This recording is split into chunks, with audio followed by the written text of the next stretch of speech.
Hello, everybody. So I needed to get my thing up. Let me see something here.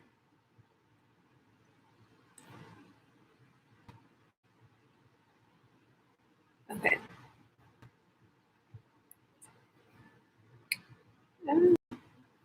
Okay. Hi, everyone.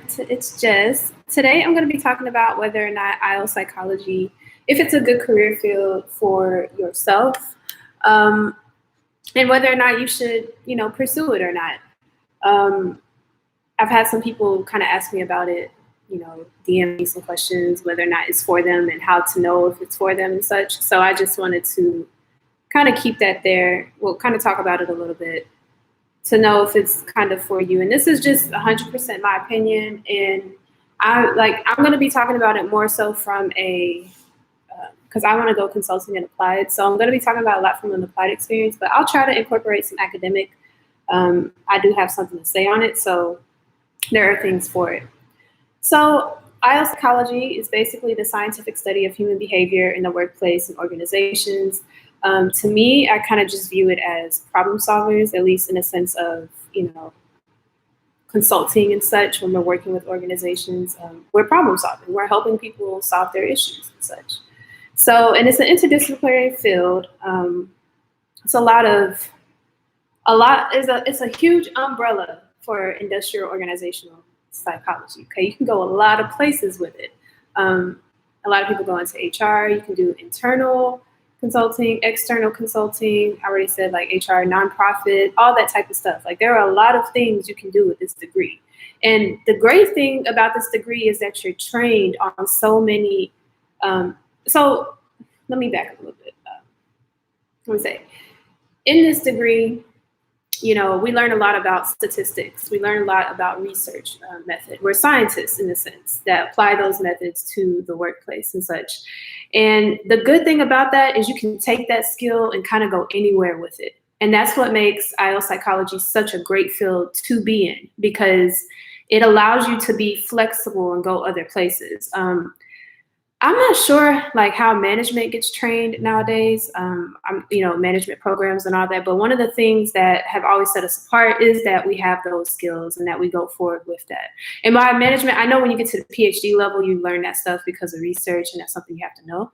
But I'm talking about it more so at a consulting level, at a master's level. You're still learning those skills. Like a lot of things that I learned in my master's program, I'm just pretty much learning them again in my PhD program. And it has to do with that whole research paradigm, because at the end of the day, we are scientists. So it allows you to go a lot of places with it. So if you want like a very diverse career, like maybe, it's something like you can't see yourself sticking with something, during one time, having those range of skills is going to be very helpful for you to like kind of jump somewhere else in a sense. So if that's the case, then I would say, IELTS psychology could be a good fit for you because obviously you have to like business and be a part of the business. You want to be a part of the business world. If that's the case, then this could be a really good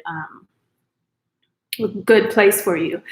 Also, a really good thing about IELTS psychology is that you're still able to work with people, but it's more so from a distance. So if you're one of those people who are like, I still want to help people, but I don't want to get too ingrained in their problems, kind of like clinicians and counselors. Like I don't want to be so in that I can't even, get my mind right at the end of the day. Not saying that they're clinicians or counselors, like they have really good boundaries, like they know how to set that. That's what they train for. But for us, it allows us to help people and a good amount of people, and usually at one time or whatever, from a distance. We don't have to, be all up close with them and such. So that's a really good thing, because if you have that within you where you like, I just like helping people, like I just want people to have better lives and all of that, workplace, allowing to better their workplace and being there and changing things up for them for the better, that's really going to affect them positively. We spend a lot of time at work. A lot of people, that's pretty much, 8 hours for, majority of the population, 8 hours out of 24 hours, that's a good chunk of time you're spending at work. That's 1/3 of your day in a sense. So you're still able to help, but you're still able to keep your sanity and et cetera, from the side and all of that. So that's a good thing. Another thing is, and this is kind of more so from a consulting perspective, but it can still be translated to anything because you're going to have to persuade people. But to me, I think customer service is going to be a very big thing that you need in this field.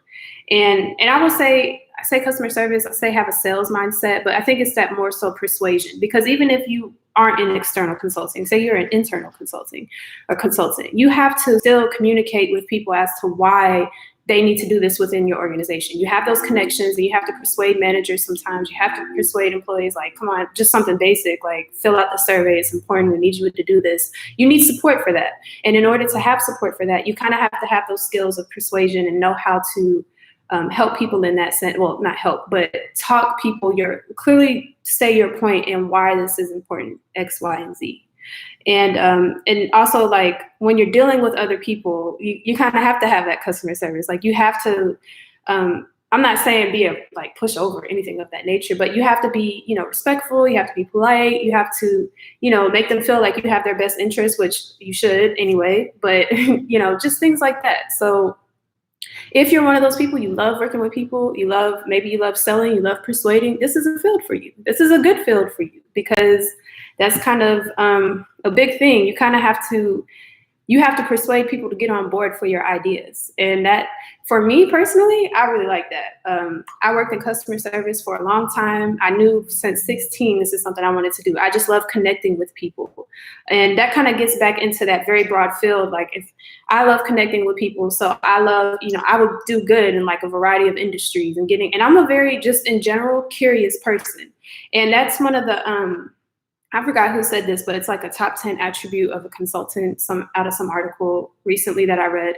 But yeah, if you're a curious person, you like connecting with people, you like learning about different types of things and such, this is a field for you. And it'll be a fulfilling field for you, because you get to have that here. Like, you still get to do meaningful work, and you get to like work with other people and get to help them every day. So that's a really good thing to consider if you're going for IO Psych. Okay. The next part, I already talked about this, how it's a very broad field. You can go a lot of different places. It's career variety. If you want the same thing every day, you can have that. But if you don't want the same thing every day, you can have that too. So you're allowed, like, you can have your cake and eat it too, in a sense. Next thing I have on here is, this is more so for academics, but it has to do with the research. So if you want to go like academic here, there's a lot of research to do. There's a lot of unanswered questions. You can consider motivation. Motivation literature, it's kind of like, I don't know, I just took a motivation class, and it's just like all over the place. Like, well, what really is motivation, and X, Y, and Z? So you can contribute to that. There's some other literature. I think I don't dabble in this leadership literature a lot, but I think that's a mess too. So you can jump into that.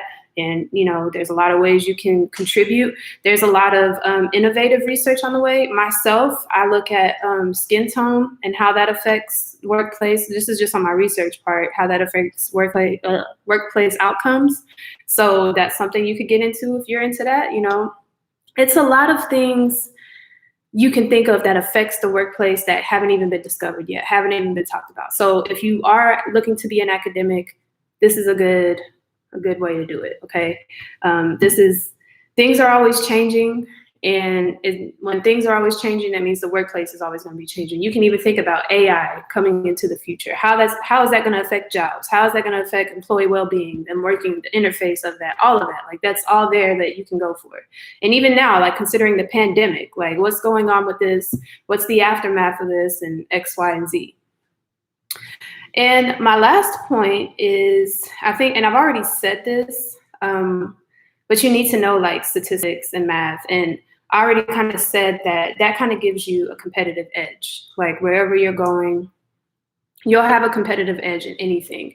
And say you do this and you're like, well, I want to jump into consumer innovation or consumer research and all of that, which we don't really focus too much on in industrial organizational psychology. But if that's something you wanted to jump in, well, you already have that math skills and you already have the research skills. So really all you got to do is get to know the literature.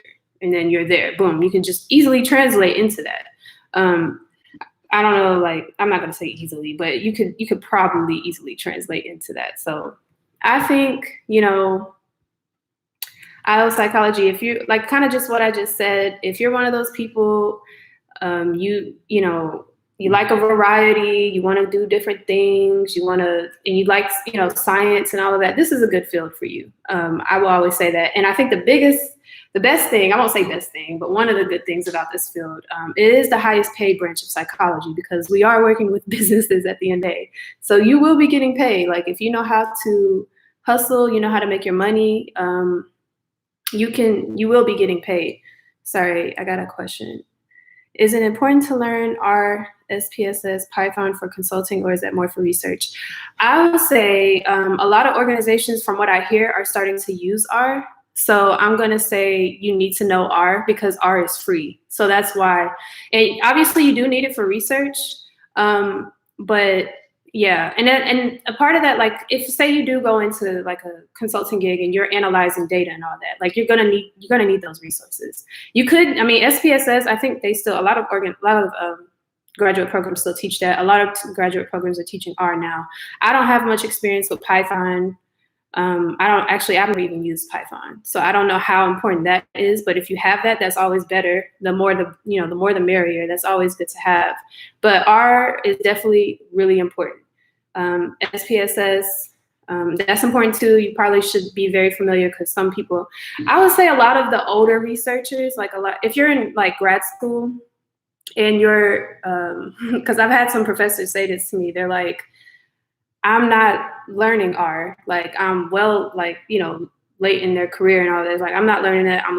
We're doing this via SPSS. So if that's the case, you're going to have to know SPSS, but still know R. Like, because R is I think is going to be the new wave for analyzing data coming up soon. So in probably 5 or 6 years, it's going to be the norm. SPSS is kind of going out the window in a sense. So yeah. I hope that answers your question. And yes, I guess, yeah, it's needed for consulting and research. So that's a plain answer to your question. The next thing I'm going to say is, if it's for you, is, I know this is going to be a little bit more taboo, but if you watched my other video where I talked about why I chose IELTS psychology and all of that, I talked about how I walked into the classroom.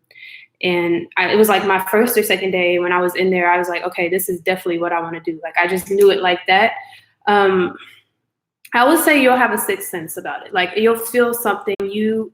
It's a lot better when you feel like you're doing the right thing as well. Like, this is exactly what I'm supposed to be doing, and this is exactly what I'm gonna stick with. Because like I said in that video, I was like kind of dabbling in different directions and such, and then I ended up, sticking with this. And it was the first time I walked in that class, and I was like, yeah, this is me. Like, this is what I like. This is exactly what I've been looking for. And here I am. So, and like I said, I've taken a lot of psychology classes prior to that. I had taken business classes or business courses or whatever, and none of those really clicked for me. But when it was like, I knew I liked both of those fields, but like, I didn't know this field existed, until I took that class, and I was like, yes, this is it. So yeah, that kind of wraps up as to whether or not I think, these are my tips or views as to if IELTS psychology is for you. If you guys have any questions or anything like that, feel free. Right now, the chat is open. But if you have anything else, and you're welcome. But if you have anything else, let me know. You got my Instagram, my Twitter is on there. So yeah, thank you guys for watching, and I'll see you next time. Bye.